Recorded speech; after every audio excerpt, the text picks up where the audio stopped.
निरोप समारंभात गाणं म्हणणं तहसीलदारांना महागात पडले।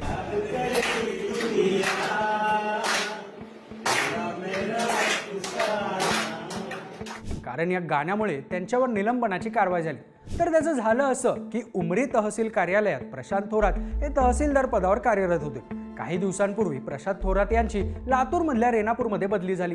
रेणापूरला रुजू होण्यापूर्वी उमरी तहसील कार्यालयातले अधिकारी आणि कर्मचाऱ्यांकडून 8 ऑगस्टला प्रशांत थोरात यांचा निरोप समारंभ कार्यक्रमाचं आयोजन करण्यात आलं होतं। यावेळी प्रशांत थोरात यांनी स्वतःच्या कार्यालयात खुर्चीवर बसून तेरे जैसा यार कहा हे गाणं गायलं आणि त्याचा व्हिडिओ सोशल मीडियावर व्हायरल झाला, इतका की डायरेक्ट पोहोचला महसूल मंत्री चंद्रशेखर बावनकुळेपर्यंत।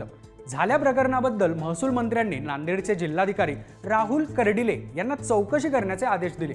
चौकशीनंतरच्या कारवाईत प्रशांत थोरात यांच्यावर Maharashtra civil services conduct rules 1979 अंतर्गत कारवाई करण्यात आली। हे नियम सरकारी कर्मचाऱ्यांना कार्यालयीन जागेचा वापर वैयक्तिक किंवा मनोरंजनासाठी करू नये अशी अप्रत्यक्ष अपेक्षा करतात। त्यानुसार झालेला प्रकार हा या रूल्सचं उल्लंघन आहे, ज्यामुळे शासनाची प्रतिमा खराब झाली असे चौकशी अहवालात नमूद करण्यात आलं आणि प्रशांत थोरात यांच्यावर निलंबनाची कारवाई करण्यात आली।